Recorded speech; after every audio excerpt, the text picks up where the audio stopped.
the extreme radicalization, which like the three of us moved out of, it makes people not want to hear us. Like at some point I was like, oh, fuck the troops, they're welfare whores, all this stuff. Like, I mean, I lost relatives, I lost friends.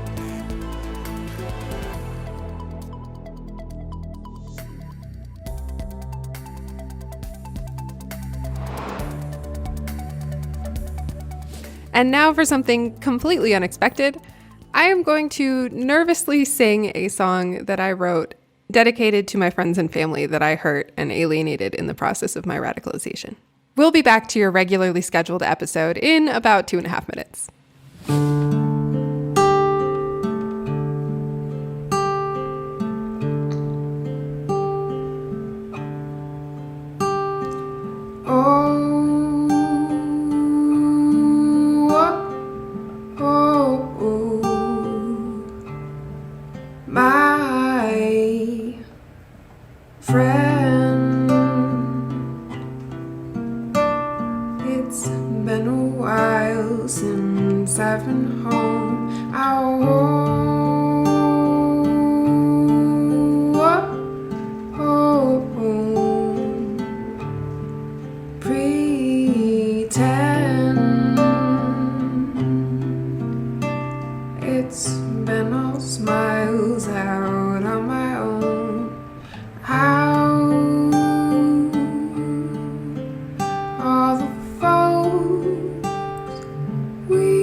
Welcome, audience.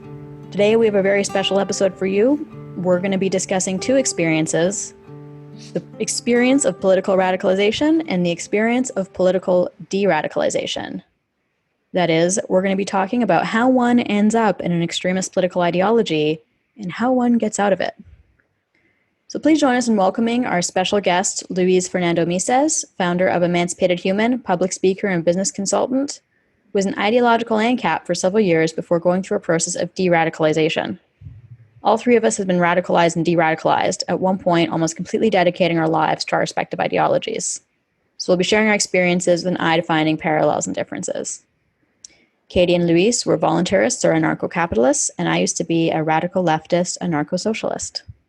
So we've decided that instead of telling our stories one after the other, we're going to break things down according to narrative arc and tell our stories in parallel. We'll start by describing what led up to us being radicalized. Then we'll go into the process of radicalization. Then we'll discuss life as a radical. Then we'll discuss de-radicalization. And finally, we'll discuss what life is like and what life has been like having been radicalized and de-radicalized. So let's start at the beginning, which is always a good place to start. What were you guys like before you were radicalized? Well, I guess it's kind of funny because I've always been allergic to authority, to the point where I've gotten kicked out of schools and I mean, not because I was mean or rambunctious. I just didn't like what seemed like arbitrary mandates, you know? Like even at this point with my kids, if I say no to something, I tell them why. You know, like a lot of times we believe like just because I'm your dad or just because I'm your teacher and that's all you need to know about that doesn't grow people, right? It just does the opposite. So I guess, you know, probably because of my parents too, they were, I mean, my dad was an engineer, libertarian, and my mom was one of those people that will give you her shirt off her back, but she's like, I was about to do that until you told me to, kind of person, contrarian, if you will. Mm-hmm. So, you know, growing up with those kinds of examples, like, you know, living for the sake of others, always helping, and like the rules are like malleable kind of thing, as long as you don't hurt other people. So it was always like that, you know, and any time that I did something that was probably not up to standards with like normal kids, my mom will always tell me, she's like, you always need to tell me everything first, good things or bad things, so I can help you, you know. And then the idea is like, well, I did this because of this, and she was like, okay, that makes sense, then I can, you know, vouch for you, I can back you up. And, you know, discussions with kids and other parents, whatever, like I was defending little Billy, that's why, you know. So it's not just like when you go to school, the kid that always gets in trouble is the one that defends him or herself, not the one that starts shit usually. So, you know, I got like, my mom got to the point where she was in school almost like 3 times a week and they knew her by her first name. I was like, oh, come on, please, you know, give her coffee, like all that stuff, because they already knew her and I was always in trouble. Wow. So, yeah, I mean, so the process of radicalization has always been there. But it was like, again, not just senseless. It was, I guess, always, you know, there was always a reason, if you will. But ultimately, the idea was just to, you know, my mom kind of said, I was like, don't start any trouble. But if somebody starts, you're going to have to end it, kind of thing, you know? Gotcha. For me, I was kind of the opposite, ironically, that we ended up in the same, like, very anti-authority kind of movement. I wouldn't say I was authoritarian, but I was definitely a goody two-shoes. And I was always a teacher's pet. I really admired authority figures, and I was highly moralistic. I was always really focused on doing what was right and not doing what was wrong. And I was the kind of kid who would tattle on other kids if they were doing something that I saw as wrong. And for a while, I equated right and wrong with the rules. But basically, as I got older, I got interested in politics. I was fascinated by and appalled by why there was so much conflict and war in the world. And I wanted to be a part of negotiations and solving those issues. I wanted to be a part of solving conflict. So I went to a university right outside of Washington, D.C., and I was majoring in political science and studying Arabic. And I wanted to get into foreign relations, but through my time there, I noticed that basically everybody in diplomacy or people that I saw in positions that I wanted to be in had military experience. So I ended up enrolling in ROTC. So before becoming an anarchist, I was all the way on the other end. Like, I was getting ready to join the military. But I guess I always had something in me that like wanted to take action and change the world and like figure out how to create world peace and like create what was right in the world. So when my beliefs changed, which we'll talk about how that happened later, it was natural for me to become a radical in the new belief system as well. What about you, Arielle? I guess for me, it's a bit of a different political trajectory. And I guess for me, it's a different trajectory and a different political ideology. You know, when I was a kid, I didn't question things too much. But when I was 12, my parents got divorced. I was exposed to a lot of adults who struck me as very tyrannical. And I was sort of exposed for the first time, not really for the first time, but I guess I became very close with people who are from a different social class or very different social class than me. And the unfairness of it really struck me. The idea that depending on which family you're born into, you have completely different prospects for life. So I remember being like that age, like 12, 13, 14, and trying to imagine my perfect society. And it would be a society where parents were taken away from their kids so that everyone could be raised equally and have equal opportunities. And I think as I got older, I started to question more and more of the beliefs that I was raised with, which led me to, I think first I started becoming very critical of imperialism. I read a lot of Noam Chomsky and his criticism of Israel and the United States and stuff like that. And then when I got older, I fell into political movements and things just sort of snowballed from there. I became very anti-capitalist. Yeah, we'll get into that. I guess that's more radicalization. But basically that was the groundwork, I think, is just sort of realizing that the world was much more imperfect and broken than I thought it was, and much more unfair, and trying to search for some kind of system to restore a sense of order and harmony to the world, I think. Yeah. I mean, I can relate to that. I think, I don't know if this was the same for you, Luis, but I, growing up, like always had this feeling that something was really, really, really, really wrong in the world. And I wanted to figure out how to fix it. I think that was the biggest thing. Yeah, I mean, like, similarly, we were not necessarily rich, but my parents were a little bit well off, more than a lot of people in our, I guess, where we lived, the circle, in some other, groups. So I always felt shy that I always had nice things or nicer things than most other kids. So I always felt like some form of shame, because of that. It's kind of weird, but so, I mean, I can relate to some of that. And that, like, the beginning of my activism was like the very first thing that I found was like, okay, so this is kind of like fucked up. So I need to do something. So I started searching Che Guevara, and I read some of the communist books, and I liked the idea of the 5-to-1 income ratio that they talked about. It seemed fair. Can you explain what that is, the 5-to-1 income ratio? 5-to-1 is like the person that makes the most money cannot make more than 5 times what the person that makes the least money. So it's more, I guess it seemed at the time like it was fair, and then I was 18, 19, 20, something like that, maybe even up to 21. So, like reading the communist books and all of that, they talk about the struggle in the classes. And I was like, just because I had that baggage of feeling horrible because I had significant amount more money than my friends. I mean, shit, like going to school to where like Placido Domingo went to in Mexico City, and like all the actors and heads of state send their kids to, it was something. And as you know, probably like 45 million people in Mexico live in poverty. So it's almost half of the population. So it was a stark difference, when like we would go every summer for 2 months to the beach. But you don't think about those things when you're little. You're just like, I mean, it's normal.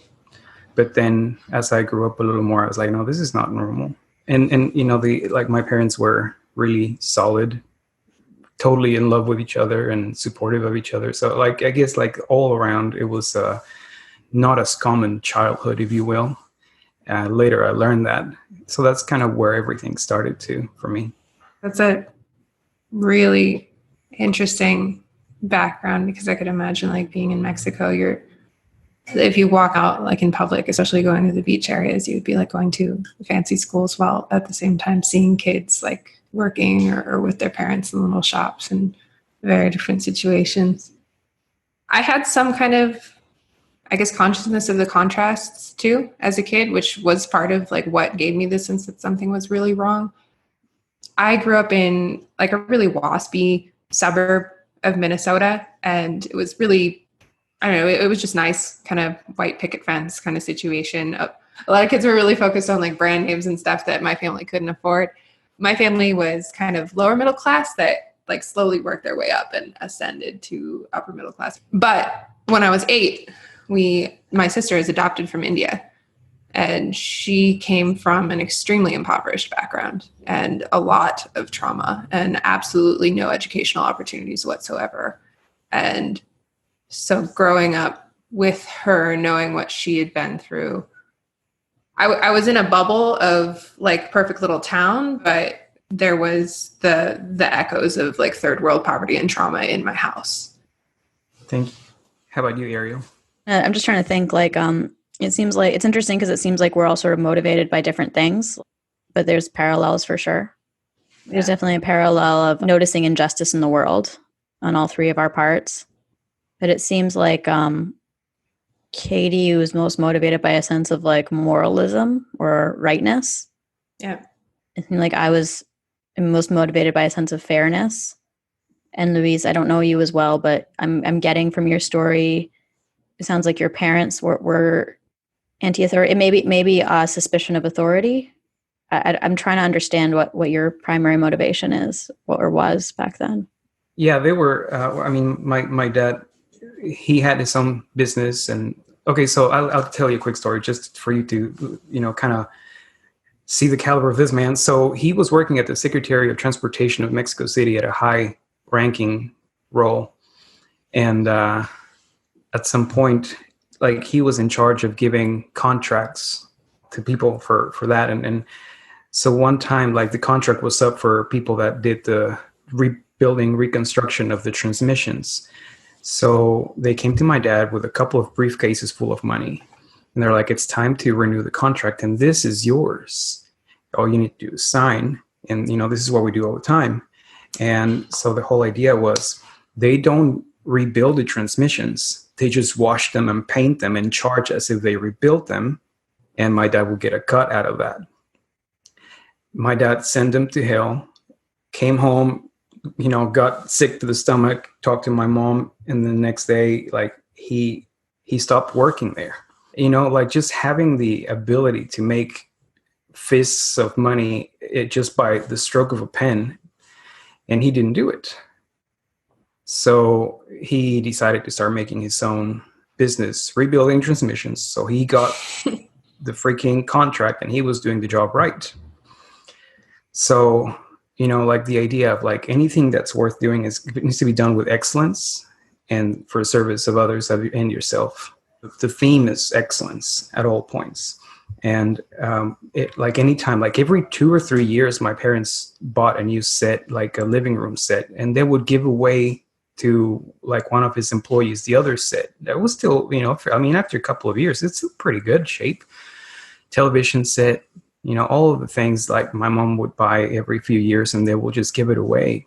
And like, to me, that's, the idea of, okay, you buy some, you have maybe more means, and then you pass it on to somebody that's probably not as fortunate and in good shape. So, excellence and service of others and empowering and healing. And like the idea is making things better than when you found them anywhere we go. Like, I didn't really know about economics or anything like that. I mean, I was little, but I saw that. I was like, shit, well, I need to fix this somehow. That's kind of how, because I knew, for some weird reason, I knew that I will always be taken care of.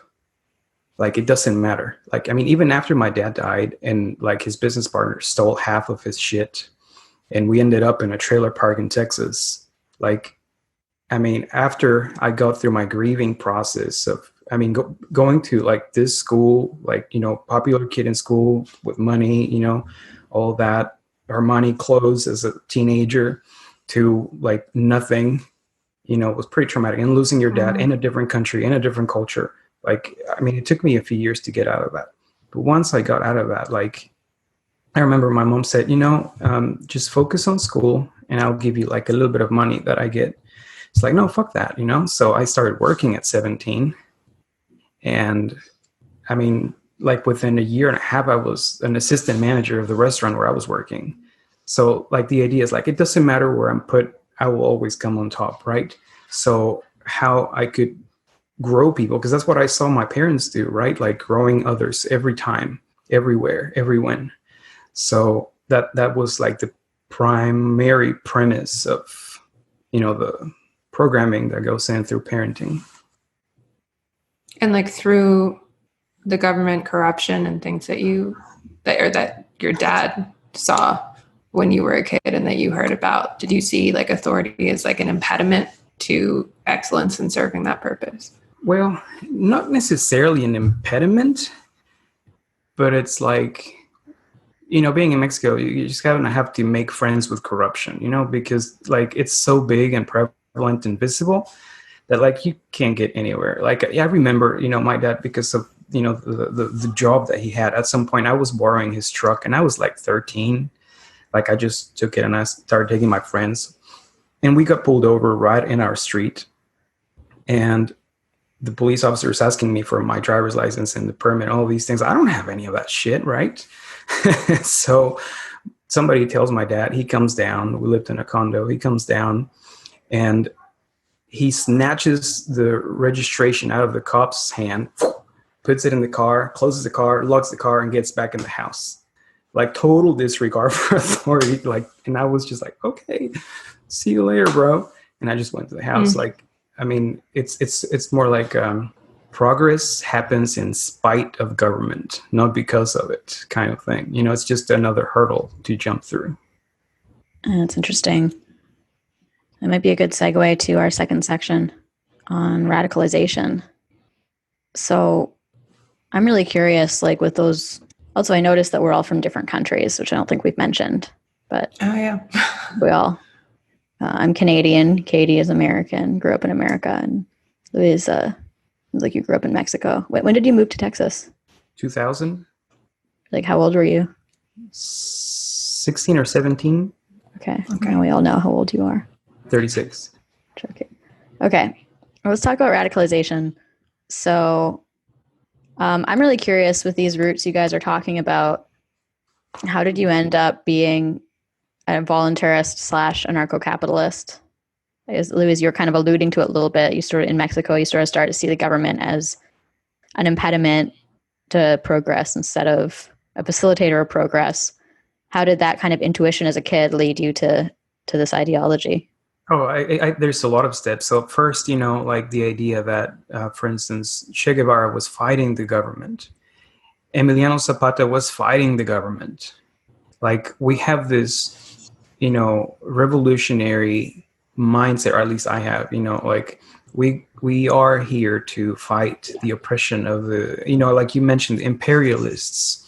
Like all of these people are just, full of shit. Like they're just oppressing, so that was prevalent in my mind. And then when I moved to the States after, the restaurant gig, I found a gig at a service agency where we help people with HIV, where we help people that were like below the poverty line, like, the lowest of the low economically, like troubled, kind of stuff.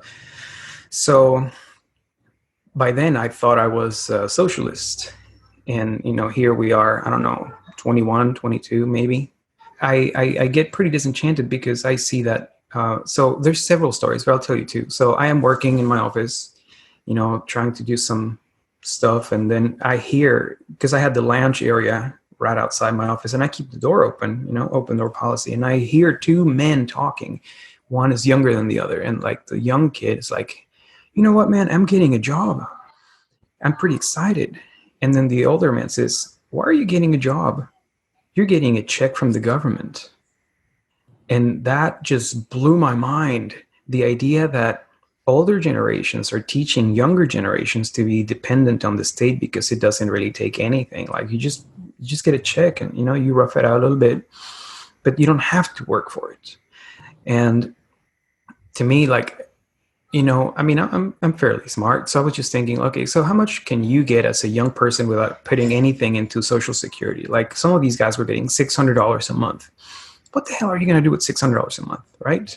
So if he gets a job, right off the bat, even if he makes like $9 an hour, he would be making a lot more than $600 a month. And like he could have room for improvement because in my experience, like after being completely like poor after I moved to the States, like I was able to like just hustle for a couple of years, so, and then another. Hang on. Was the $600 a month like the amount of welfare? I'm not totally Yes. sure where that number came from. Okay. Sorry. Continue. and other people will get more depending on how old they were and how much they contributed and all of that. Like I guess the person that made the most was getting like $2,200 a month. And this was, person like early 40s, they've worked and all of that. So, and then another lady, when I was doing some HIV education at a WIC office, she was on the phone with somebody else and she's like, shit, my benefits are about to run out. I need to have another kid. And she had like 5 kids already. I was like, there is something inherently wrong with this system. Like, I am trying to help people. I was not making enough money. I was just doing it because I thought it was the right thing to do. So from then I had a lot of questions. So I was like, there's got to be something else. We cannot just give money away. We have to do something. So I started getting into yoga, and I did my yoga teacher training between 2008 and 2009. And there one of my teachers took me under his wing and started teaching me about shamanism. And this is kind of funny. Like, after the very first San Pedro cactus, so I did ayahuasca first, and it blew my mind. Then San Pedro cactus, and after I came out, I go to Mike, my teacher, and I was like, wait, so Ron Paul is right? And he's like, yeah. I'm like, fuck, oh my God, this is so crazy. So like, I became like a libertarian anarchist. What happened? I feel like I want to hear more about that. Yeah. So like, I asked about money. That was one of the first things that I asked, because I'm like, is money not just like extra? Like, wouldn't it be better like if people didn't have money? Like, if we wouldn't have to work about this shit? Like, I want to know. So like, every time I go into ceremony, I go with an intention. So this was my intention. I need to learn about money because it seems like it's not working out for everybody. So I go in, and with those 8 hours of ceremony, I got a master's degree in monetary policy. And they explained to me, like, the real issue is not money, but the monopoly of issuing currency by governments. Like, this was what happened through San Pedro cactus. Like, this was explained to me. Wait, who explained this to you? The spirit of San Pedro cactus. Like, I saw like the idea of like, okay, let's get rid of money. Like, he explains everything like super clear. So I was like, okay, let's start over. There's no money. There's only trade. Okay, that seems fun. But so it just showed me all of it, from bartering to complex things like Bitcoin in 8 hours, and how the real issue is monopoly, forced monopoly on money issuing. And that is taxed, and that is inflated, and how it's like people are underbanked, and like all of this shit is like, wow, okay, now I have more questions than when I went in. But this was helpful. And then, my teacher was telling me, it's like, yeah, and this cannot happen overnight, because, there will be chaos. There'll like people, like, there's a lot of people that wouldn't know how to like transition. So all of this is going to have to take time. I'm like, fuck, okay, I guess I have my work cut out. And, one of those, I think it was, this was 10 years ago. I can't remember everything. So ultimately, in one of the ayahuasca ceremonies, I saw my kids tied up, asking me, why didn't you do anything while you could? So all of this stuff came out. I'm like, I'm angry. I don't want my kids to go through this. Or if shit happens, that they know that I fought for them, and not just for them, but for all the kids in the world, because this is not working out. Like, so it's not necessarily just money. It's, there's like tentacles are everywhere. And part of that is, in the minds of people too, because, in this spiritual learning, like, we have the government is a direct manifestation of our consciousness. So like, I learned this a little bit after, but the whole idea was like, I'm angry, I need to do something. I don't want my kids to look at me and say, you fucked up, why didn't you do anything? I can leave it there, and maybe somebody else can. Yeah, I feel like I'm fine with it being a little bit more focused on you because you're the guest, but I don't totally get like who did you think was going to be chaining your kids? Like the government? Or? Yes. So the short answer, the government, but that's kind of lofty, because like the mailman is not going to do it, or like the public works person is not going to do it. So like just to say the government seems pretty broad. And I learned that later, through all this whatever word, radicalization. But like the idea that Hitler didn't kill anybody, like all of this was just people taking and following orders. So if we didn't do the education that was necessary, people would ask for it, just like right now, like you see all these people that are cheering Trump. And it's so funny because you would have, like, just by seeing his actions, like a New York liberal, and all these Republicans are cheering for him. So, at some point, people ask for their own enslavement because of fear. Okay, so basically, I've fallen into some kind of fascism is what you were afraid of, Correct. Or what you saw in that vision. Yes, ma'am. I'm sort of interested, like from the ANCAP worldview, like how do we get from where we are now to fascism? By not doing anything. Well, I get that individually, but like what is the trajectory of history? Like right now we have well, it's like the boiling frogs story, like they just put the heat on really lightly. And then, so here's the thing. They put people like Ocasio-Cortez babbling all these extreme ideas. And then they're like, well, we don't have to do that. We can just do this here. Like the Republicans say, this woman's crazy, but we can just do this. And then they show somebody else that is way crazier. And then they're like, but we can just do this. So it's like individual tiny little steps. And people are like, yeah, that's fine. We'll go for that because it's not this big bad thing. So it's just gradual steps towards that. And, the idea of fascism, like with Benito Mussolini, with corporativismo, is the idea that we as a group need to be safe. And anything that threatens that safety of the group is going to be shut down. But who is going to determine what the threat is? And like the idea is that one individual is not important because that one individual could threaten the whole. But the whole is defined by the state, So it's kind of like what we're already seeing. And like, living in Mexico, growing up there, I always say that here in the States, it seems like Mexico back in the 50s, like it was a pretty strong financially country where like people were okay. And then all of these legislations and mandates started creeping, like, frozen rents at some point in the 50s by Miguel Ávila Camacho. Like what that created was like, because the rents are frozen, then the landlords are not going to be able to afford to do upkeep of a house. And then they may just let them go. And then because people that rent the house don't have enough money, there's a lot of buildings that are just falling apart because there's not enough money, right? But all this came out of a mandate or, all of that out of the will to help people, and that is all bullshit. That's just like that. Like I was telling my wife, I was like, the one thing about all this fascist/socialist ideologies, like I can buy a bunch of land and like big multifamily buildings, and that's what's going to make you money, like all the prices go up and then nobody can afford houses. So everybody has to rent. So like, if you play the game, that's what you would do.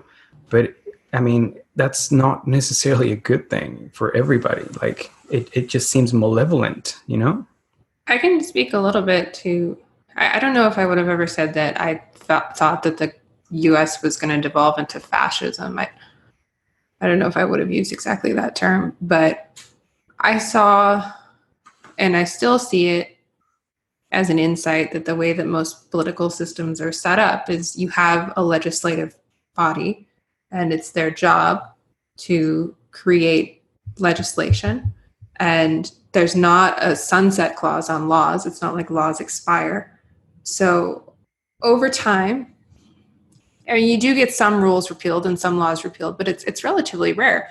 Mostly we're just like stacking and adding and adding and adding, and systems tend to become more convoluted over time. Like if we see something not working, typically the system isn't like scrapped and then you start over with something else. it's you add workarounds into the system. So like in the US, we have a tax code that's so long, I don't think any human being has ever read it, because they just keep adding like new tax after new tax and then loophole after loophole, and it becomes a very convoluted code. And like if you look at healthcare in the US as well, there's so many rules and the system is so complicated and there's so many patches everywhere that like it's almost impossible to see how it works anymore, and then it just kind of spirals. Oh, and the other thing is that when governments take powers, they're very reluctant to give them back.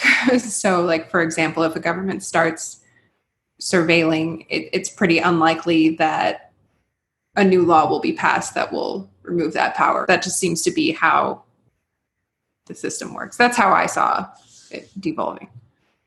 Yeah. It's interesting listening to you guys. I had a completely different worldview back then. So I don't really know how to engage with this conversation, but I guess for me, we're kind of in question 3 now, but that's okay. We'll just be there. I would like to tell a little bit of my story because I think it was a wild experience. Okay. Sorry to pull it back a bit. I just wanted to say a little bit about like how I became radicalized. I was in college and in ROTC, like in the military officer training program. And he wasn't technically my roommate, but he was my roommate's boyfriend. He slept in our dorm room every night. So he was basically my roommate, who was an anarcho-capitalist. And we would get into debates frequently, like several times a week, almost nightly. And he was basically presenting this idea that everything that the government does is by force and through violence, whereas I saw the government as like an agent of people and the voice. And I kind of had an idea that like business is trying to take money from people and extract profit for their own gain. And government is where people get together in order to do things for the common good that don't necessarily have a profit motivation. That's kind of the dichotomy I had in my head. But then he set up this new dichotomy of, with a business, you choose to purchase their product or not, whereas with the government, they mandate that you do. And if you don't, they'll send you to jail. And there's violent threats behind that. And he showed me some information about how there's really not any correlation between what the average person wants and what laws get passed. And basically the new dichotomy became government equals force and violence, and everything else equals peaceful, consensual human activity. And that was really mind-boggling for me, especially in the setting that I was in, where I was like, all of my classes were about government and politics. It was in the military. Like everyone that I was around was trying to go into the government. I didn't become an ANCAP right away. I became very libertarian, kind of. I was just a mess. I basically had a psychological breakdown and left school and like scrambled to go to some small college near home because I needed to get out of that situation. And I was like, what am I going to do? I'm just going to major in math because it's practical and I don't have to think about this. But then I spent a ton of time that next year just on the internet, on libertarian and ANCAP forums. And I isolated a lot. And I was basically just reading libertarian and anarcho-capitalist material and very little of anything else. And it felt like both going through the process of an epiphany, but it also felt extremely isolating. And I felt like I would alienate all of my friends if I told them what I was believing these days, because I came from a very like liberal background, like mainstream liberal background. And I felt that like I couldn't talk to anybody about being a libertarian or being pro-capitalist now. So that caused me to isolate even more, which meant that my ideas weren't challenged at all. And then as soon as I met somebody who shared the same belief system as me, like in person, we just fell in love, and I dropped everything and dropped out of college and like moved to Texas, and we started a voluntarist meetup. And then I was just 100% in voluntarist world with basically no other perspectives for 3 years. That's how I got radicalized. Thank you. No problem. But yeah, I would say like feeling of epiphanies and like, oh my gosh, I've discovered the truth, combined with isolation and putting myself in a bubble. That's what did it for me. I don't know. What was your radicalization process like, Arielle, if you want to talk about it? I don't particularly. Okay. Yeah, I'm kind of more interested in like comparing some of these ideas in the different ideologies. I mean, I guess really briefly, when I was in university, I was protesting the Olympics or I sort of felt I got involved in that. And that sort of shifted my paradigm. I started to see how the government was extremely corrupt and was putting on this performance in order to raise their status and make money when it didn't help the population at all. And it was in particular really hurting poor people. And how like corporations were totally in cahoots. And it just seemed to me like, whereas before I think I had more faith in, I tended to believe the government was generally good, and the system was generally good, but it had problems in it and it had these dark sides to it. That's sort of when I rejected the whole thing. Yeah, and I got involved in a lot of different political movements, and the focus was definitely very much on action. But over time, I think I did develop a view of history of like, there's been these empires throughout history, and that history has been this battle of conquest and oppression, and a very Western focus. Went Western centric, actually. Definitely a view of history where like the West has oppressed people for, that. I'm trying to get back into the mindset because it was so long ago. Or it seems like it was so long ago. But yeah, I guess the worldview was basically there was these Western empires, or there was these European empires that conquered the world and that exploited the non-European peoples of the world. And that is still ongoing. And everything about our system that claims to be redemptive or claims to be progressive is nothing but a shallow front for continued exploitation of oppressed peoples. And capitalism is only the newest and most refined tool of oppression. So I didn't really see it as like we were going to become fascist. I think I saw it as, for a while, I think I saw it as what we are now isn't that different from the worst systems that have ever existed. And then I think as it went on, I became more nuanced. And I'm like, no, it would be worse if it was actually fascist. I started to make a distinction. I think that's sort of part of, as I made more and more of those distinctions, things started to come down. But I saw our current system as being quite bad. I think if I was going to project into like an apocalyptic future, I would have looked at like disaster, like continued resource exploitation of indigenous people's lands. Maybe indigenous people, fighting for their existence, fighting for the continued existence of their languages, of their ancestral territories, ways of life, like cultures being destroyed. That was definitely like a global monoculture, or like the West just taking over everything. I think that would have been a scary prospect for me. But I definitely thought about apocalypse a lot. Like I definitely believe there was we were facing like environmental apocalypse in the near future. And that was I definitely had times where I viewed the system as being on the verge of an inevitable collapse. At least like a Mad Max kind of scenario. I was sort of planning for it. But I also thought that we could really have a revolution for a while. There could really be a leftist political revolution to overthrow the American empire and all its like satellites. I definitely believed it was a war. I sort of saw the world as like a war, and like there was no way to not be part of the war. You just either be aware of your place in the war, or you could be not unaware of your place in the war. Oh.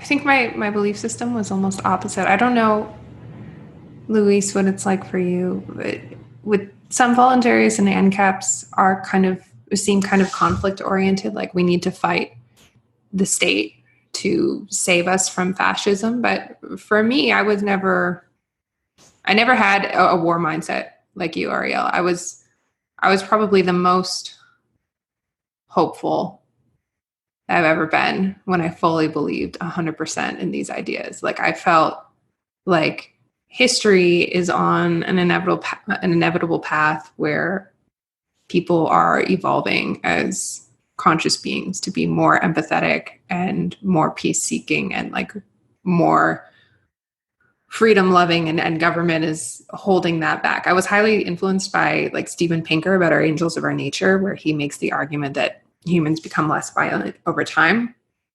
And I saw voluntarism as, and basically voluntarism is like a political belief system where all human interaction should be voluntary. Nothing should be forced. So you can't have any government that's forced on people. Taxation, since it's like involuntary, taking of people's money would be a no-go.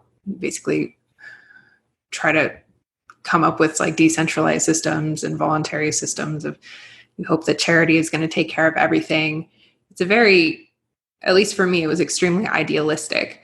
And I never believed in revolution. I was trying to spread, I guess, the ideas of like peaceful human relating with the hope that over the course of generations, humanity would get to a point where we just wouldn't need government anymore. It was like, it was almost like the opposite kind of mindset of what it seems like you're describing, Arielle. It was so 100% positive, peaceful evolution, no talk of tactics whatsoever, no talk of, oh, this was a big thing. And this was actually kind of something that caused a bit of a crack, is like, I used to be very concerned about the environment. And when I was in the libertarian voluntarist movement, it just didn't really talk about the environment, or they were kind of like, oh, well, if when people own property and it's not managed by the government, people take care of it because they have the incentive to take care of it, which it is true in some sense, but I don't think it's really a satisfactory answer. But I just kind of waved it away, which was a problem, I think. It was like every potential issue was like waved away in service of the idea that we don't need government. Wait, what was the response to the environmental objection? The response to the environmental objection, I guess there are multiple responses. One is that the U.S. military is the largest polluting organization in the world. Governments and militaries tend to pollute profusely. Another is that basically when you're dealing with a government system, it's almost like you're dealing with the tragedy of the commons, where the people who are, it's not really a commons, but it kind of is, government, when they're managing a piece of property or a piece of land, really has no incentive to take care of it. That's a big ANCAP thing, is like governments have no incentive to do a good job at anything that they're doing. And I still believe that the governments don't seem to have much incentive to do a good job at whatever they're doing, because they have a monopoly, which is violently enforced, and their funding comes from as much as they can take. Like, individuals can be voted out, but individual terms are so short that, I don't know, your incentives is just to manage it well while you're in. But yeah, basically they just say that private owners would take care of it better and governments pollute a lot. What was your perspective like when you were in ANCAP, Luis? Well, I still am an ANCAP, voluntarist, libertarian, but I still think that those ideas are probably the ones that have the best solutions. And there are some of the environmentals, like not everybody talks about it, but there's some really good ideas on that. Just like, this is a side note, the guy that created the game Fortnite, he bought like hundreds of acres and he's taking care of them because he cares, so that's super cool. And that happens all the time. People that have a lot of money, they tend to buy a bunch of things that they care about and keep them. So does it though? I'm sorry? Is that really how commerce tends to go though? I don't know. Sorry. I don't mean to interrupt you, but yeah, no, that's fine. And I think that's a great question. So I'll tell you this. I am a leadership development consultant, and I have been in the corporate world for the last 10 years. And I've met with CEOs, and I've met with really influential people, connecting with some of the shakers. And Like, this was something funny. I think it was back in 2000. I can't remember, maybe 14. I went to the Conscious Capitalism CEO conference, and it happened in Austin. So there's 201 CEOs standing there. And their main thing that they were talking about at some point, they were like, okay, so government sucks. What are we going to do about things? And they were talking about how they created schools, how they keep up with parks and recreations, how like all these big, bad, greedy CEOs are basically keeping up with society because the government's not doing it, even though they get taxed the shit out of them. And whenever I go do consulting and all of that, a lot of these guys, I mean, that's like, I have a client in Houston. It's a financial investment firm, and their goal is to eradicate genocide in the world, a financial firm. And they spend half of their profits into eradicating it in Congos. They got rid of the Lord Resistance Army. You know, I mean, that's what these guys do. And they're so just, I've seen so much anti-business rhetoric because, and this is like a historical thing. Like, you know, the imperialists, which they still exist, and I'm opposed to them. They have all of these rules and the bloodlines and all of this purity situation. And whenever somebody that works their way up to make, you know, a big thing, like, they're like, you're not like us, you know, you're, you know, so these guys, the imperialists, are the ones that are doing all the anti-business rhetoric. So the normal people hate all of that. So it's an interesting psychological game. And for instance, like your normal average millionaire, like all of those guys that I've met and helped with their business and all of that, they're super libertarian leaning, heartwarming people that are willing to help, and they just give so much money out. And I actually have to tell them, do not give so much money away. Empower people, give them jobs, create these things, you know, because like your money will only last so much. You know, like places where they need clean water because they have diarrhea and gastroenteritis and all this shit. Like, you cannot just throw them clean water. They need sanitation. You know, like there's so many things that people want to help with because now they have money. And this is what happens when people have more money. They feel like they need to help.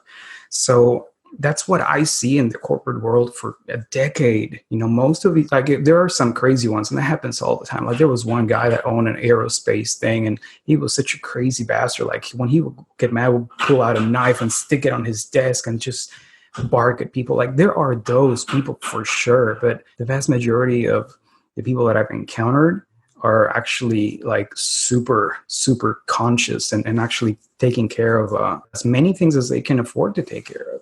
I certainly don't want to like trivialize the importance of those things. Like I see value in it. Well, I'm still skeptical as to how much difference that kind of thing. Anyway, I just, when I was an anti-capitalist, like the anti-capitalist arguments that I bought into weren't like CEOs are all evil or like business people are all evil or it sucks that the businesses that happen to exist are all run by evil people. It was more along the lines of the system of capitalism itself is the problem. Because there's kind of three ways you can, if you're going to say like something's messed up about society, there's three ways you can look at it, right? You can say the people on top are the problem, the masses or the problem, or the structure of the system itself is the problem. And so I definitely would have said the structure of system itself is the problem. Like I read this book called No Logo by Naomi Klein. And in it, she basically brings up the example of the body shop and how it's the owner of the body shop was this extremely consciously minded person who like she wanted to like do all these important initiatives in the world and she succeeded to a certain extent. But the point of that chapter was basically that she was limited in how effective she could be because of the structure of capitalism itself got in the way. Could you talk like in that example, like what kind of limitations she faced? Or I think she ended up running into the limitation that corporations are required by law to maximize profit for their shareholders. Now I'm predicting you guys are going to say like, well, that's a government law and it's the government that's the problem. I mean, that is what an ANCAP. Well, I can tell you that from experience, like a lot of these people that I've worked with, they, I mean, I have a mechanical construction firm that they became an ESOP. Like the founder turned it around and basically gave it to the employees. And now it's like a lot of, I mean, I'm not suggesting that that's the best way to do it or the only way to do it, but I'm saying that a lot of these companies create a lot of empowerment towards people. And it's not just like maximization of profit. Actually, what I teach is called servant leadership. And the idea is that you have to have business results and servant leadership. And the idea is like, it's like an airplane that has two turbines, right? You can get to your destination with one, but it's not going to be like at a steady pace and it's not going to last long. So, but if you have both, you're taking care of people, because people is like, okay, so one of the more hated ones, you know, like Starbucks for some reason, and Whole Foods, like those are my two favorite stores. I actually became friends with the former president of Starbucks, Howard Behart, and he is a libertarian. And he talks about like, I don't like rules. I hate rules. But the one thing I do tell people is like, you have to take care of each other. You have to take care of your people first. Like, it's not like, you know, a lot of places say customer first, whatever. He's like, no, fuck that. That's stupid. What you have to do as a manager is to take care of the people that work for you. And once you do that, like people are happier, you know, because they feel like they're not scared. They're like doing what they love and all of that. And, what happens in result is that when I go to Starbucks, they know my name. The lady waves at me. He says, hey, what's up, Luis? Here's your stuff. She knows by the time I get in, like when I put my order in the mobile, she knows it's mine. And like all of these things that they do is empowering people. And it's not just for the maximization of profit. Like profit is nice. Profit is actually a social good, you know, like the idea in my perspective is that business is healing to society.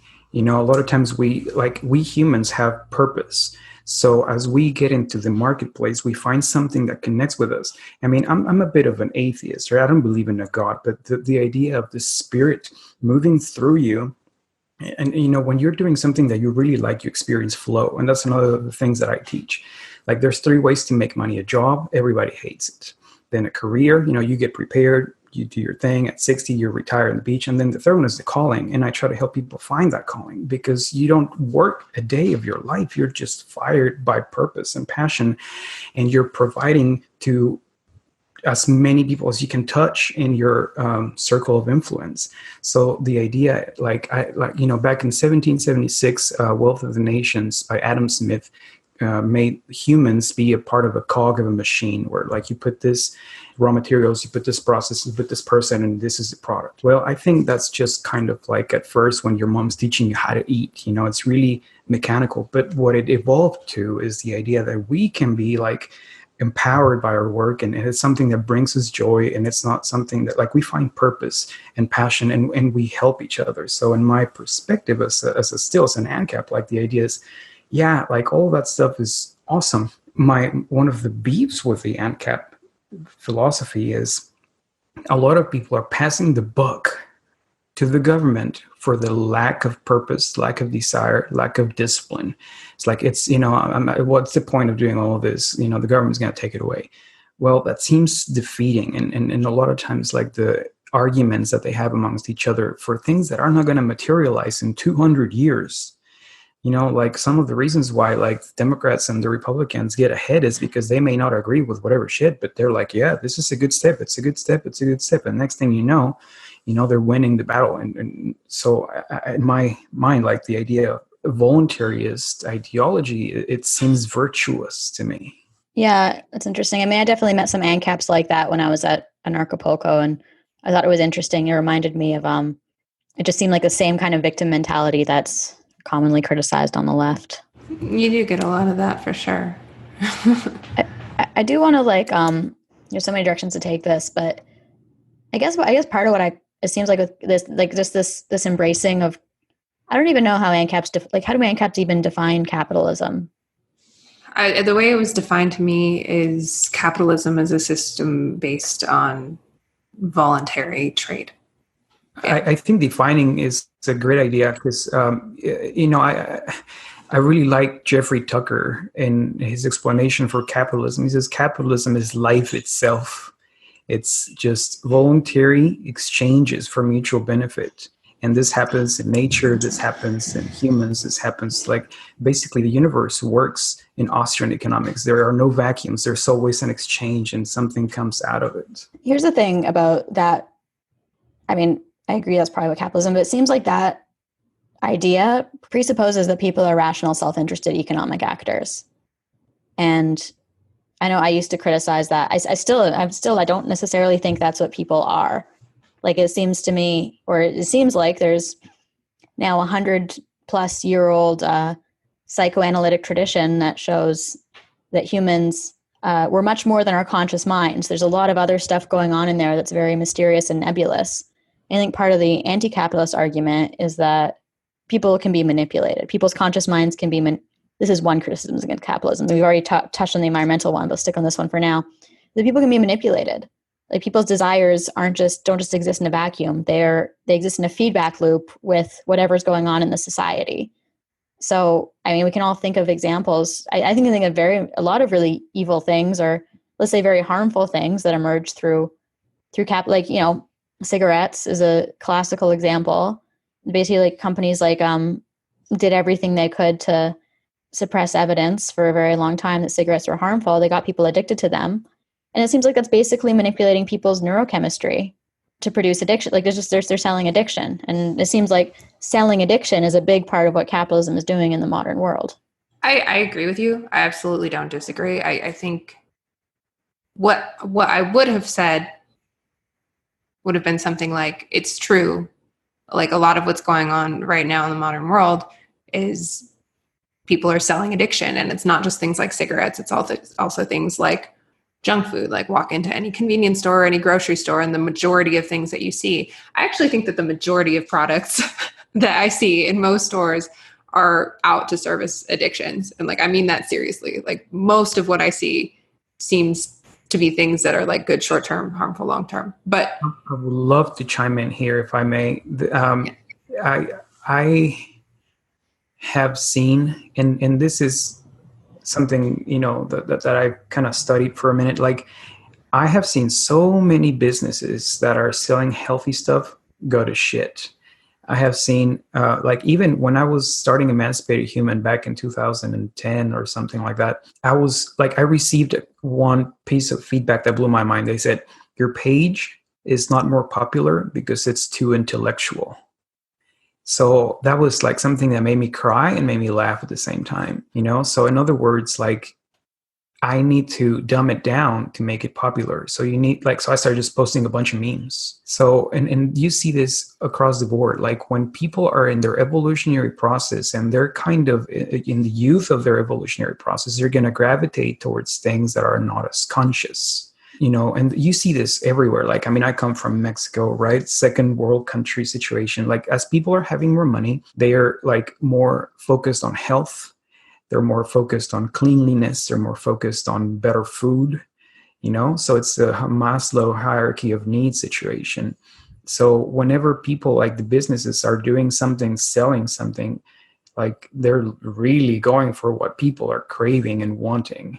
You know, like whenever I started shopping at Whole Foods 15 years ago, I was the only non-white person there. And now you see all sorts of colors and flavors of people. But the idea of this is that as people are becoming, you know, better off, they are seeing the importance of health. So I don't think it's necessarily like, you know, the evil corporations. It's like, okay, they want this shit. You know, like I've had to move to memes instead of intellectual stuff so that we can make liberty more popular. There's a lot of times where in my consulting firm, we don't get certain gigs because they're like, yeah, people are not going to get this. So you're like, well, shit, you know, you have to, if you want to have any kind of interaction, to just dump things down a little bit to make it a little less healthy, and then throw a hook in there and then maybe grow people a little bit at a time.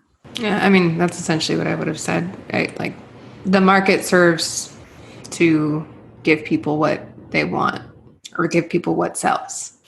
It's not that businesses or corporations are like evilly motivated. It's just they're doing what sells. I have a more nuanced perspective. I mean, addictions sell because they're addictive. Like there's a feedback. Like on the one hand, like what you're saying, Luis, is true. Like sometimes you want to give a better product, but you have to quote unquote dumb it down because it's not popular. But on the other hand, like advertising plays a huge role in what people want and what's put out there.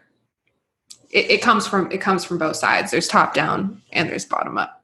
There's the three sides, right? There's like the top down, there's the bottom up, and there's the structure of the system itself. Yeah, the structure of the system itself. Yeah, and I agree. Like the structure of capitalism itself. Like if you have amazing people, and this is kind of what you seem to be talking about, Luis. Like if you have people who are internally motivated to create good in the world, then doing it through business is a good vehicle.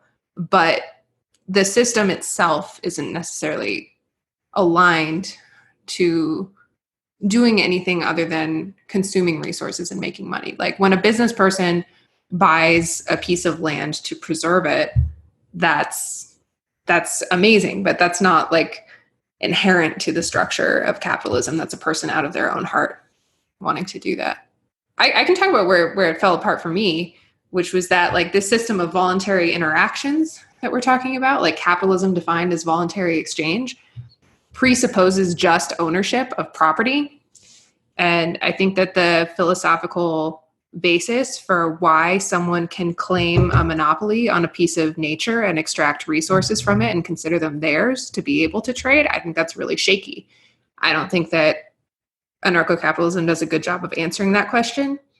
And that's where a lot of the ideology came in for me, is I would just kind of parrot, and most people, I don't want to say everybody, but maybe like 90 out of 100 people, 95 out of 100 people I would talk to will just kind of like parrot a simplistic version of a Lockean justification for property that even John Locke didn't agree with how extreme it is. Like, if you're going to say that capitalism is just people trading things voluntarily, and then you need to assume that they actually own the things that they trade.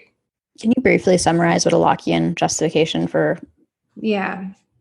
So basically the idea that most ANCAPs will tell you is the basis of property ownership comes from John Locke's formulation of property, which goes like something like this. You start with self-ownership. You have the right to own yourself. And this could be said to be God-given or just inherent. If you're atheist, it's like an assumption. And they might talk about performative contradictions or things like that if you try to disprove that you own yourself. But you own yourself, so therefore you own your labor, and you have the right to own anything that you labor on. And then the interesting twist is, therefore, anytime you take your labor and mix it with the land, then you have the right to own that land and the product of it. And then if you have the right to own that product, then it would be forceful and violent for anybody to come in and try to tell you what to do with it. You have the right to trade it. You have the right to sell it. You have the right to keep it forever, whatever. It's a very absolutist kind of thing. What John Locke actually wrote was like, this system holds so long as there is open land for anyone to go out and homestead. That's not really the situation we're in now. And also, like, as I'm sure you're going to point out, Arielle, like, this absolutely has nothing to do with how the system of property distribution that we have in the world today came to be. But basically, this is the common ANCAP justification for property rights, so therefore absolute private property. I mean, it's interesting because I actually was thinking it's not that dissimilar from like a workers' proletariat-centered ownership system, where you'd say, well, the proletariat's the one actually working in the factory. And you wouldn't say mixing their labor, but you would say having their surplus labor value extracted, and so they actually are the ones who have the right to own the means. It gets very messy, but I'm interested, Luis, what are your thoughts on this topic? Yeah, I mean, it does sound like, what you mentioned on the left ideology, being pretty parallel to it. I personally believe that what is missing in the voluntarist perspective is more of a not such a materialistic perspective. Like a lot of the really, really wealthy people that I know, they go on the supposition that they don't own anything. They're just stewards of things. That blew me away. And I actually like that idea, because then if you're the steward of something, you're supposed to take care of it, and you don't own it, right? So at the end of the day, like, that's why like a lot of these uber rich people are pledging like $30 billion to here and there, because it's not theirs after all. So sorry, wouldn't that, if you had like a stewardship based system, wouldn't that kind of imply that if you were not an effective steward, since you don't own it, it would be justifiable to take those things away? Yeah, absolutely. Absolutely. Like for someone to take those things away. But that seems pretty antithetical to like the I know it's so ANCAPism I know. weird. Well, like, so that's where I think that things are missing in the ANCAP community. Like, you know, like some people's like, oh, I can pollute all I want in my own person. No, that's stupid. Why would you want to do that? Like, you know, so anyway, what I think is missing in the whole, you know, is and this obviously is inspired through like the shamanism for the last 10 years is who really are you? You know, are you just this meat suit living in this rock? I think that there's way more than that to it. And in my perspective is the missing piece or another missing piece that will help us really understand things. Because so you see, like you're in this world, but not of it. You come here to do some work. You're not like, this is not all of it, right? So with that consciousness, like and you know, the way that was explained to personally me is like the idea of the bodhisattva. Like we come here to be able to empower as many people as we can. And you know, sometimes some people are still asleep. So what you do is you just take care of them in their suffering and their sleep. So, you know, in the idea of the you know, from those who much is given, much is expected situation, like owning what you have. And like when you die, you don't take anything, you know?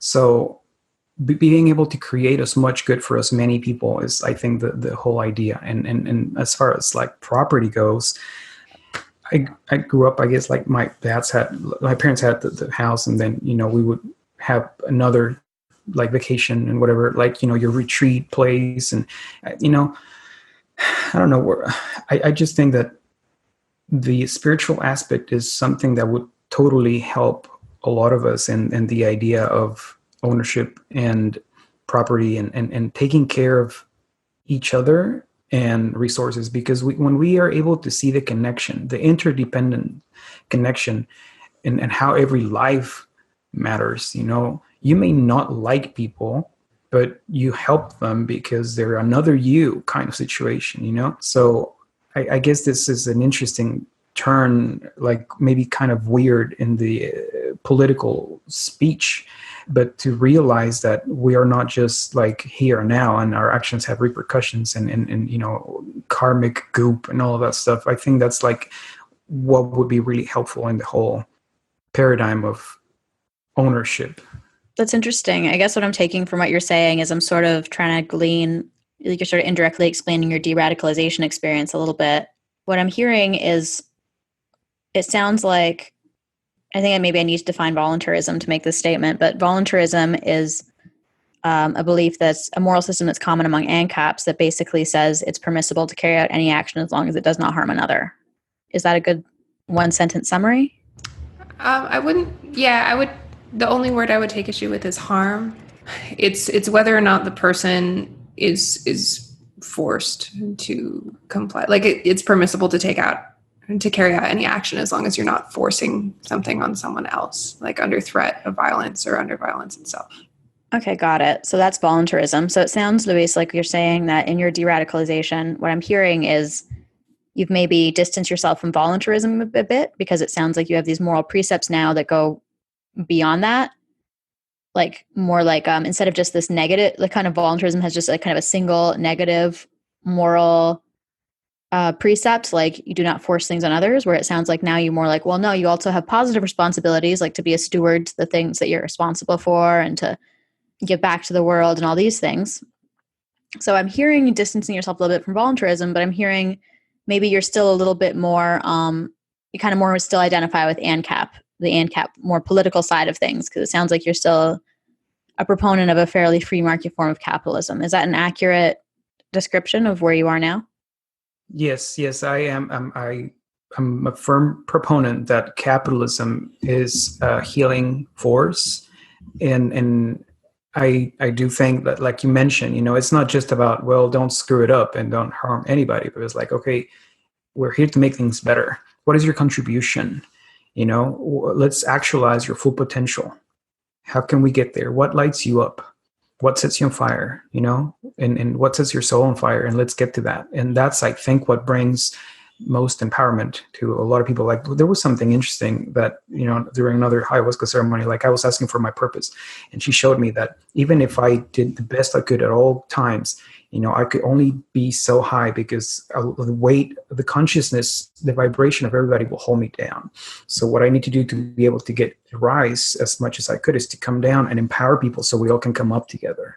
So, that was a really eye-opening experience because, like, ultimately, just like Aristotle Onassis kind of said, what is like money is completely meaningless without women, right? So in other words, like, okay, you're the richest, you're the fastest, you're the best.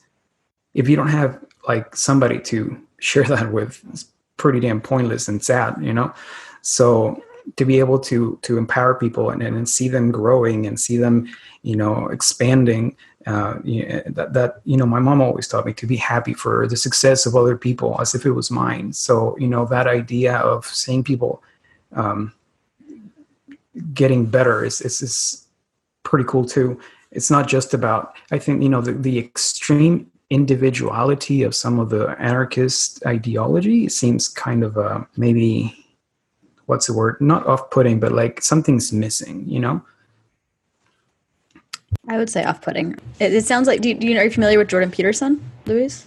Yes. Yeah, it sounds very Jordan Peterson-esque what you're saying, like a more, instead of like an evolution from the ANCAP kind of individual perspective, or very much like, I'm going to do what I want to do as long as I don't force anything on anyone else, to like a more like personal responsibility-based perspective. Yeah, and that's, what we've been teaching in the consulting firm for a long time, because you can do your job and just be completely unhappy, like, so what? Like, so, and I think, one time during a mushroom ceremony, I was shown like all the issues that we go through, they're not bad things. They're actually good things. All the shit that happens in your life is a good thing to help you actualize yourself. Like you didn't know that you were a badass until you went through that shit that you just went through. And just when you thought you couldn't take it anymore, you took some more. That's who you really are. So empowering people in that sense is a little bit beyond the ANCAP situation, I would say. Like you said, it's just about me and what I can do. It's like, okay, but I think life is extremely self-explanatory. We're born naked. We're poor. We don't have anything. We need other people. And as we grow, it's in my mind, I think it's the virtuous thing to do to also empower other people. It is it does seem to be a bit beyond like the voluntarist ANCAP thing, but it was like my experience in that movement, there seemed to be kind of a divide where for some people, like, we define voluntarism, kind of how we define voluntarism, and that's it. And so then, like you said, Arielle, then they'll take a mindset of, I'm going to do whatever I want as long as I'm not forcing something on somebody else. For me, and I want to give credit like for Luis and for a lot of other people in that movement, that's not where we ended as human beings. That was just like a absolute moral baseline. It was basically just like setting another commandment, like thou shalt not kill or something like that. I think where people can get stuck is you set that as the baseline and that becomes your entire worldview. I think for a lot of people that literally becomes the entire worldview. And I was in this headspace for a while where if I would hear about something and I was trying to evaluate how I felt about it, I would basically just filter it through like a brain structure of the non-aggression principle. Does it violate this rule? And if it doesn't violate this rule, then it's fine. And if it does violate this rule, then it's bad. And that was like the only lens, and that's all I could see. I think that was like peak radicalization for me. And I see a lot of that in voluntarist space, but not everybody is there. Like just because you believe in that as a baseline doesn't mean that's like the only thing there is in your life. Yeah, it's interesting. I mean, I've definitely been through the experience of filtering all my moral evaluations through an ideology between, I think part of what like it always seems strange to me about voluntarism is it's the non-aggression principle. It's very modernist. Like it's this attempt to like come up with like a single moral principle and then to like see how that moral principle, like through line of deductive reasoning, to apply that moral principle to like when I was talking to the voluntarists, they were like kind of trying to explain why rape is wrong through this perspective. Like, okay, so you own your body, and when someone rapes you, they're stealing your, or they're, is this whole kind of thing, this kind of thinking, and it always seemed like, I guess to me, it always seems simplistic because the left is much more influenced by postmodernism. So it takes like the morality on the left is much more embedded in like a historical analysis. I think that's a good observation. And I think that you'll note, like, if you get into those communities, that it tends to attract a lot of computer programmers and engineers. And like myself, when I was getting into that belief system, I was a math major before I dropped out, like after the political science. And I was like, oh my God, I don't want to be in government. Then I was a math major. So I was like doing proofs. And so that's how my brain was. I was like, I need like a system so that I can prove what's right and wrong and just like figure it out like math. And I think that's, it is very modernist. Like that's what a lot of people are striving for. Yeah, and on the left, attracts a lot of artists. Mm-hmm. Mm-hmm. Yeah, that was something that me and my ex used to talk about a lot and like lament about, like, why are there no artists in our movement? Like, why are all the like awesome musicians leftists? And like, why are all the awesome filmmakers leftists? Like, if we want to spread these ideas, we need art. Yeah. Yeah, that's so funny that there's that. Yeah, that's so funny that they, because I guess my assumption would have been that just like all subcultures just have artists that don't have real jobs. There are some. I don't want to like downplay the awesome libertarian artists that there are, but just like in terms of what you see in in society, like in the mainstream, if you're looking at art, I think anything you're going to consume, unless you're looking for libertarian art, is going to be leftist art. Yeah, I get it. I get the point you were making, but yeah, it's interesting because on the left there's like it was every single person had like an artistic impulse, but there was almost this sense that like art wasn't really a serious thing to be working on. It was like a little bit like you'd be like guilty if you're spending too much time on art and not enough time on the movement. And it was also, there was a sense that the movement wasn't going to spread by convincing people. The movement was going to spread when the material conditions of society forced people to realize this is the only way, kind of thing. Like a post-Marxist. I personally saw at the time like art as like the missing piece to connect with people, to try to bring people to this level of... Yeah, because it's a different perspective, because the voluntarist ANCAP poll tends to view people as rational, self-interested. They tend to, like, people are rational so they can be convinced. And on the left, it's like, it emphasizes the irrationality of people.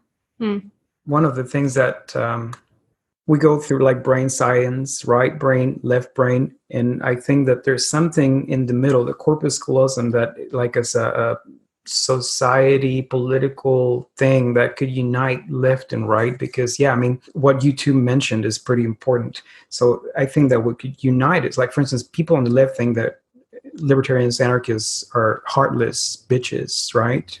And people like in the libertarian community think that the leftists are like, they don't use their brain, they're just all emotion, right? So like generally, like roughly speaking, so something that would connect people, like I think that the most difficult journey is from our head to our heart, those, whatever, 16, 18 inches. So merging that through, the expansion of the self is what I think could unite. And what I really liked about voluntarism is that it presupposes the goodness in people.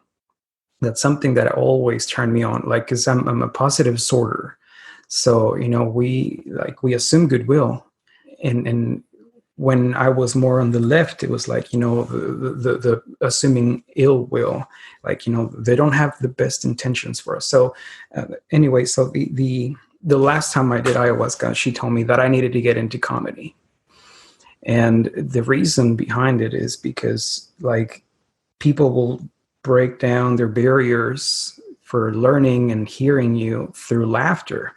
So to be able to continue a form of activism by making people laugh and telling them what I'm seeing, and again, like the idea is, my parents always taught me that there's nothing that is inherently bad or inherently wrong. Like everything is perspective, right? I mean, of course, within reason, like there are some extreme things, but for the most part, it's kind of like convoluted. So that idea is like, well, we can definitely create a better world. I don't think, like, I think you mentioned Jordan Peterson. He talks about the idea that we will always have a state and not necessarily government, but a system, if you will. And the extreme radicalization which like the three of us moved out of. Like, it makes people not want to hear us. When we like at some point I was like, oh, fuck the troops, they're welfare whores, all this stuff. Like, I mean, I lost relatives, I lost friends. Like that's not necessarily a good way to do things, because you're not finding common ground with people. So, okay, yeah, you're doing this stuff that I think is probably morally reprehensible, but you don't say, it's like you connect, you hear people out, people begin to heal the moment they feel heard. And, most people, in my perspective, they do things because they think it's the good thing to do, the right thing to do, what's going to bring betterment to whatever is happening around them. So, when you zoom out and you are able to provide a bigger perspective, then they're like, oh shit, yeah, maybe that's true. And at the same time, you're able to learn more things when you're asking questions instead of just wagging your finger and being like, you're such a whatever. So I think the idea of dialogue, which is different from debate, and discussion has the same root as percussion, like you're hitting. And in dialogue, it's a meaning going through and creating a new thing. So I tell you what I know, you tell me what you know, and we hope to come out different. Like we both learn and then something else creates. So the expansion of the universe as we know it, some people think that the world is getting worse. I actually think that is getting just more complex. And as it gets more complex, there's way more nuance. And there is more nuance, you need better thinking skills. So like growing people to see all of these different sets of grays, is pretty important. And that's kind of where like the current activism for me is. I don't talk about anarchy near as much or libertarianism or anything like that. I'm like empowerment of the self-actualization, because I have seen that that's what's given me and thousands of clients that I've worked with better results, like with their families, with their work, with their life in general. So like the becoming their true self is, I think, in my perspective, where it's at, like, don't worry about the state, don't worry about this, like worry about yourself. Fix your mind, fix your head, like your housing, if you will, and then all that is going to create ripple effects towards everything else. I loved what you said about like trying to build some kind of societal corpus callosum between the left and right. Like I thought that was a really beautiful and like poignant metaphor for like at least a lot of what I feel that we need, and like that's part of what we're trying to do on this show too, is like connect people that believe very different things. I'm curious, like Arielle, through your process, like going through like radical left, and then I know you had kind of like a brief, you didn't really go right wing, but you were like you went to Acapulco and you explored it. Like, do you connect with that corpus callosum kind of idea these days, or? I'd say I did go through a period where I was like absorbing a lot of right wing ideas and like, oh no, they seem like they're right. And yeah, no, I definitely think that society needs that pretty badly right now. Like it seems pretty likely to me that there's important insights on both the right and the left that need to be synthesized in some way. And yeah, I mean, hopefully we can help with that process. I found something that was pretty cool, like the idea that everything outside of you is what's also inside of you. Like we see the world as we are, not as it is. So like the idea from the corpus callosum came about from just trying to find out like, meditation. So, okay, when we're freaking out, when we're anxious, when we're angry, we're lateralizing, we're going to one side, one hemisphere more than the other. And meditation creates whole brain thinking. It strengthens the corpus callosum. So what I try to tell people is find somebody that you don't agree with, somebody that sees the world very differently than you, and connect with them, learn from them, and you are able to also give them something. And it's the dialogue situation. So you become stronger. People become stronger. Society becomes stronger. That's how we create the corpus callosum. Instead of like fighting and creating more conflict, like the idea of like, okay, you see the world differently than me. You're going to be my teacher now. And I'm going to help you hopefully too.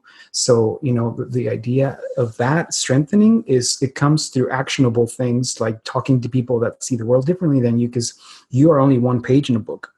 And the more people that you talk to, you connect with, that you learn from, the more pages. So you have a bigger, broader perspective of life, For me, I think I experienced it kind of as a trade-off. Like when I left the left, like I definitely feel like it's a lot like you're describing. Like I expanded a lot as a person because I allowed myself to be exposed to much more perspectives. And like when I first came to Toronto and I was talking to people who were right wing, like it was pretty shocking to me because there was definitely a big part of me that was like, I can't believe I'm associating with these people, like sort of thing. Like there was a big, like I was very anxious about it, but I felt guilty. I felt kind of ashamed. But like by doing that, I expanded my perspective. I became much bigger as an individual, but it was also sad because I lost my community. And I think that's something that the left has that I haven't quite seen to the same extent. I was part of a community. It was really like, it wasn't just my friends in Montreal. There was hundreds of people, probably thousands, and I didn't know them. Some people I just knew by face. Some people were just acquaintance of an acquaintance, but we were all part of a movement and we were part of a community and we were in it together. And I knew that if I ever got arrested, there would be, dozens of people outside the police station waiting for me to get out, people I didn't even know, because we were in it together. And it really felt like that there's a level of like love that came with, having comrades that I haven't experienced in life since. I don't think it's possible unless you're willing to have a more communal mindset, I think, unless you're willing to sacrifice some level of individuality. So there's definitely a trade-off, I think.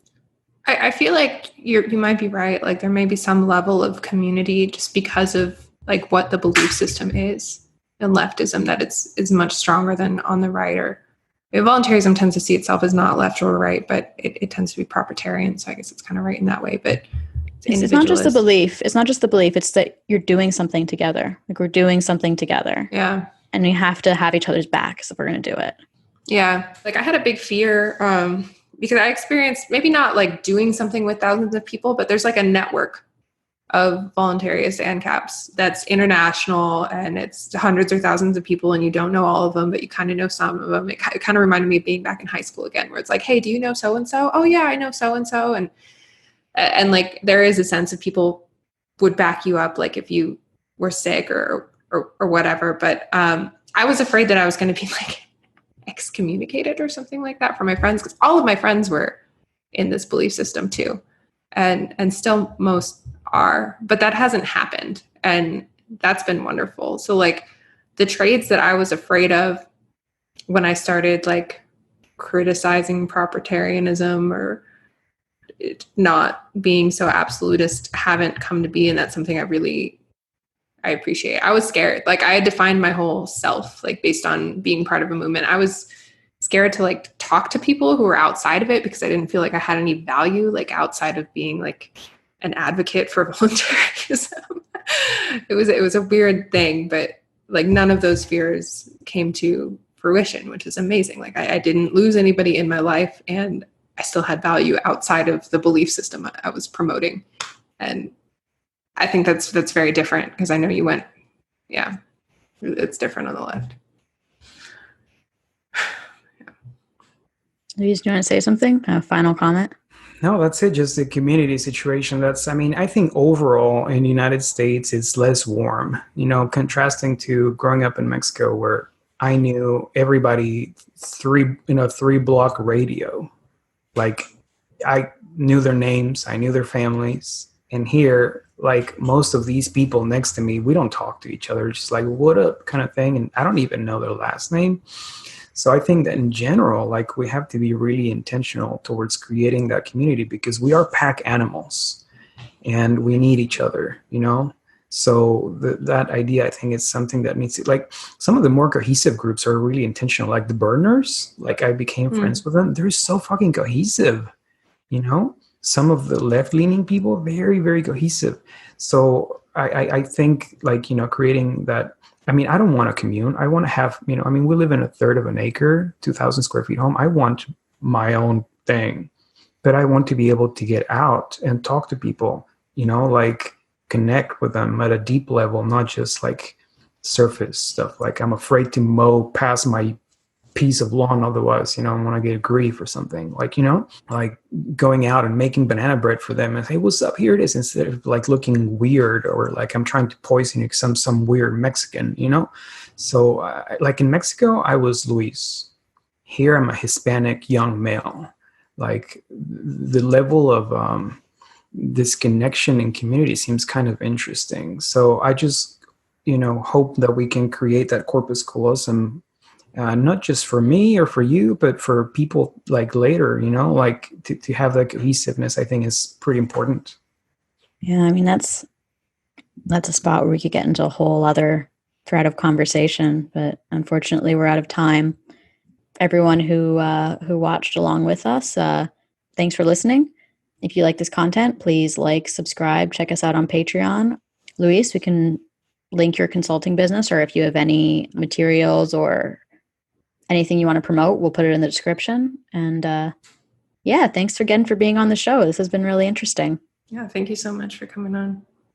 Thank you for the opportunity. I really enjoyed it. Cool. All right, bye guys. Thanks for joining us on the Multiversity Project. We hope you found this episode both mind-bending and enjoyable. We can be found all over the social media space and at multiversityproject.co. If you like this content, give us a like, comment, follow, share, or support us on Patreon. Catch you on the flip side.